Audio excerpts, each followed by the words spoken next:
Bonjour à toutes et à tous, j'espère que vous allez bien. Alors aujourd'hui je vous propose un audio un peu différent, je ne vais pas vous parler de lunaison, mais voilà, ce matin j'ai pris le thème de la 5e République française et puis j'ai regardé les planètes, les transits et en me demandant qu'est-ce qui nous attend en fait. Alors sur un fond d'émeute, d'insécurité généralisée, d'inquiétude, de crise, où on est le pays énergétiquement parlant et voilà, et à quoi on peut s'attendre. Alors j'ai trouvé déjà intéressant que la 5e République, la France, le pays des droits de l'homme, a un soleil en balance. La balance, c'est un signe de justice, d'équilibre, qui est en lien avec la maison 7, c'est-à-dire une maison, un secteur qui est tourné vers les autres, vers le relationnel avec un souci de paix et d'harmonie. On trouve aussi en balance sur ce thème Mercure et le nœud nord. Alors ça c'est super intéressant. Alors évidemment Mercure c'est le potentiel, c'est l'intelligence, c'est le messager des dieux. Donc en balance ça va prédisposer, si vous voulez, le pays. Ça va le positionner en tant qu'archétype en fait à se faire le messager de la paix et de l'harmonie, et avec le nœud nord qui vient renforcer en fait cette vocation. On peut vraiment parler en fait de vocation. Et puis comme le pays, ou la 5e République disons, a aussi son ascendant en Poisson, qui est un signe en lien avec l'inconscient collectif, le sens du sacrifice, la reliance aux autres, c'est un signe christique, le poisson. Et la France est un pays fondé sur les valeurs chrétiennes, de don de soi, de sacrifice, de connexion aux autres. Et donc avec cet ascendant en poisson, les qualités de bénévolence, de compassion, de charité humaine, si vous voulez, ce sont le véhicule visible, c'est la représentation physique que se donne la République, la 5e République. Et on parle d'ailleurs de l'État-providence, et c'est tout à fait en lien avec cet ascendant en poisson. On a aussi une lune en bélier, en maison 1, donc la maison de l'ascendant, qui renforce et confirme ce côté protectionniste, mais aussi qui donne un caractère un peu imprévisible, qui donne un caractère qui va avoir accès à des sauts d'humeur, des coups de colère, un peu d'inattendu, d'impulsivité.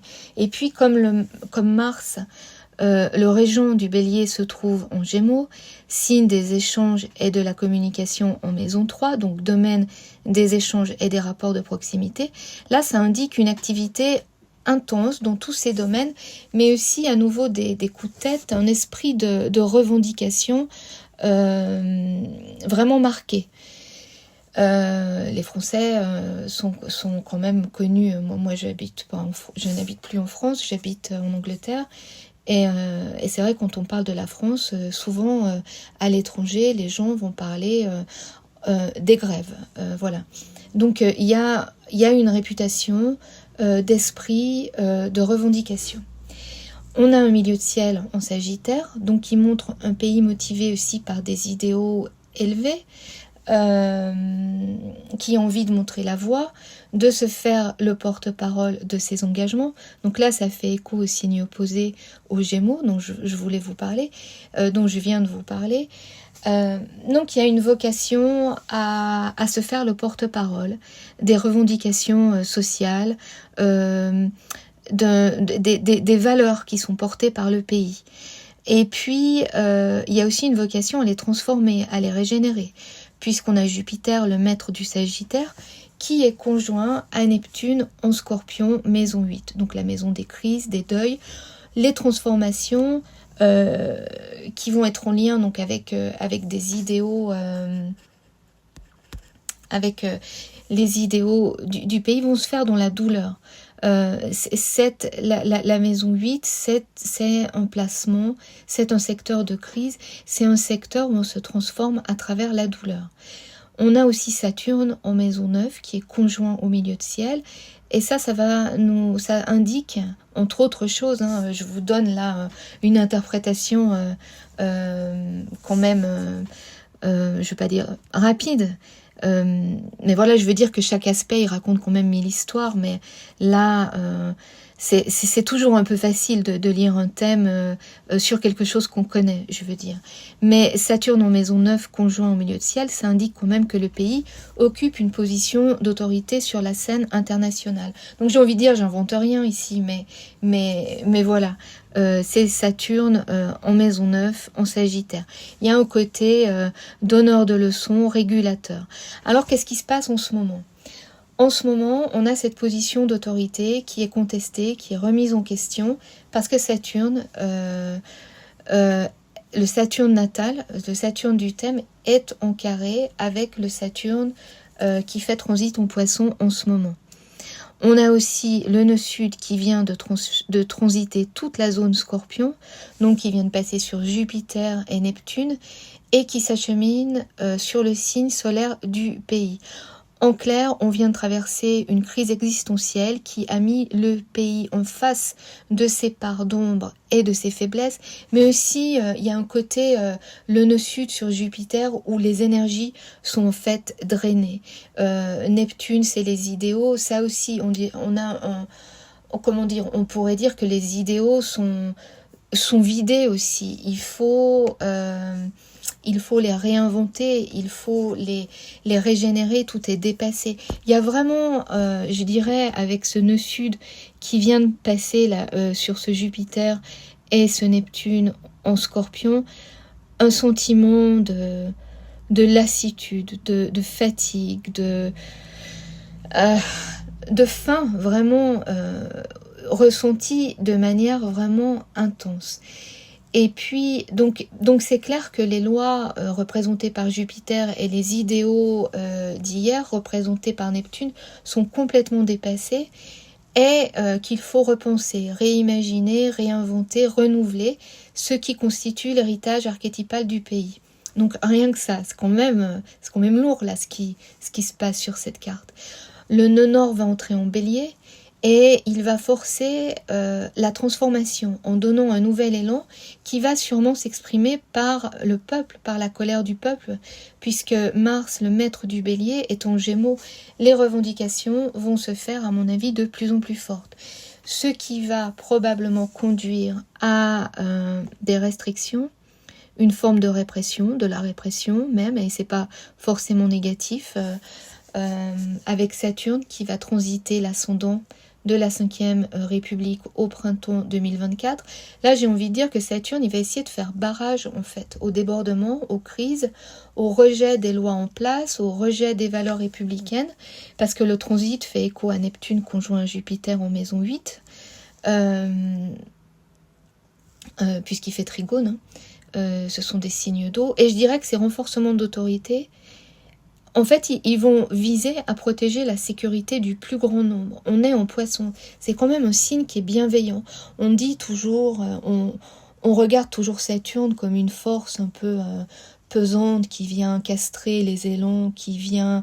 Mais c'est aussi pour... je sais pas comment on dit en français, en anglais on dit cruel to be kind, cruel pour être gentil, pour être bon.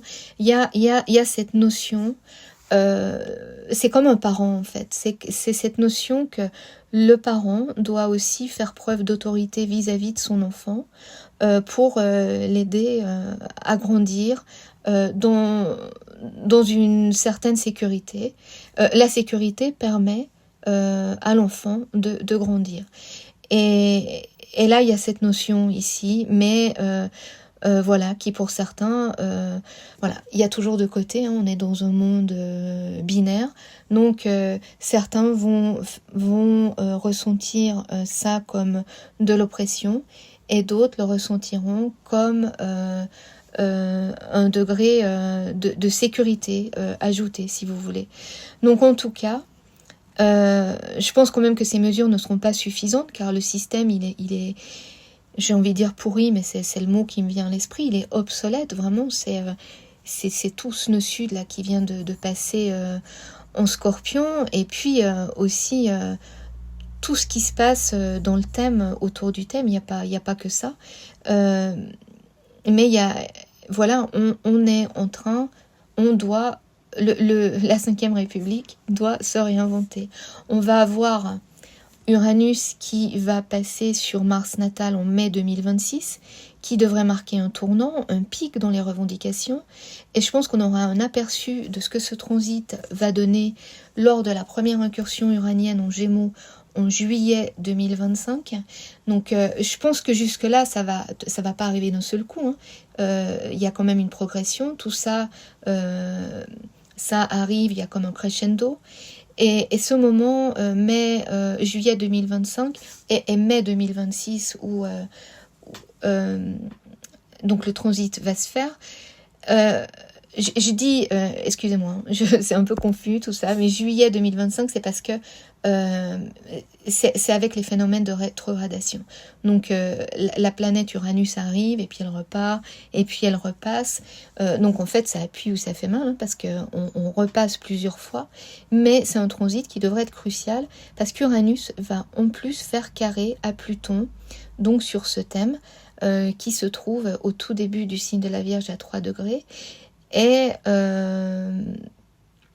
avec en plus le nœud nord au même moment, donc le nœud nord qui représente l'avenir, la direction, au même moment qui va transiter l'ascendant en poisson. Donc je me demande en fait si tout ça, ça pourrait pas venir marquer la fin de la Cinquième République tout simplement. Et puis à plus long terme, le long transit de Pluton en Verseau qui va s'étaler sur 20 ans va venir atomiser nos valeurs collectives, nos idéaux républicains, tout ce qui fait en fait la base de notre République, des valeurs de notre pays.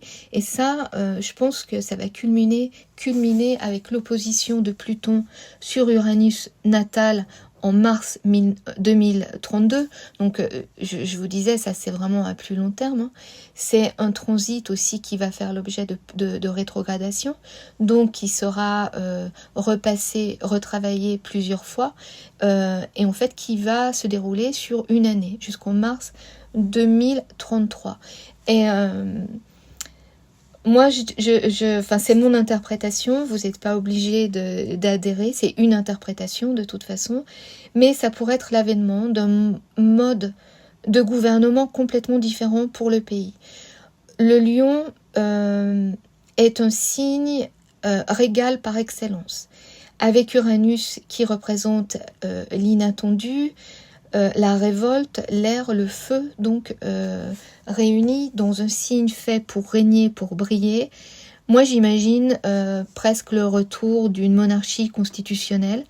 On a Uranus qui est le maître du Verseau, donc en opposition à son signe de prédilection en Lion. Donc, Uranus, le maître du Verseau et de la maison 11, en opposition à Pluton hier. Ici, moi je dirais c'est un échange positif en fait, qui laisse quand même présager d'une collaboration bénéfique entre ces deux planètes qui, on le sait, ne sont pas réputées pour faire dans la dentelle. Donc, il y a quand même de l'espoir, je veux dire. On dirait que c'est un peu comme un bouquet final, c'est un peu comme... il y a quand même plein d'éléments à ce moment-là, en 2032, qui indiquent un nouveau départ, mais quelque chose de complètement inattendu. Mais tout indique que le renouveau est là. On a le nœud nord qui se trouvera comme par hasard en Scorpion, donc qui vient venir acter le renouveau. Jupiter, le grand bénéfique, donc ça c'est toujours une planète qui vient apporter de bonnes influences, qui amène des cadeaux, qui sera en Capricorne en maison 11, donc qui pourrait édicter aussi de nouvelles lois, de nouvelles structures, mais c'est très positif d'avoir Jupiter en Capricorne sur la maison 11. On voit vraiment un renouveau au niveau social, mais de manière très concrète, mais dans un esprit de bienveillance, de protection, de générosité. On a Saturne en Gémeaux à ce moment-là aussi, qui pourrait donner la main à Mars. Mars et Saturne, c'est quand même le vieux et le nouveau. Ensemble, c'est quand même deux forces opposées qui pourtant, réunies, peuvent apporter beaucoup de bonnes choses. C'est-à-dire que les élans d'un nouveau départ d'un côté, avec tout ce que ça implique, je veux dire les impulsions, de risques, ici ça s'accompagne quand même de la sagesse acquise par l'expérience. Donc c'est quand même très positif ici. Il y a beaucoup d'espoir, moi je trouve, même si je sais 2032 c'est loin, c'est un changement qui s'opère sur 10 ans. Je pense que 2032 c'est la conclusion. Donc voilà, rien n'arrive du jour au lendemain, tout arrive de manière progressive. Et donc je pense que cet été va continuer à être le théâtre de violence, d'explosion, de colère, mais ce n'est que le début de la fin. Où je pensais à Churchill qui disait avant le jour J, le D-Day, ce n'est que la fin du début.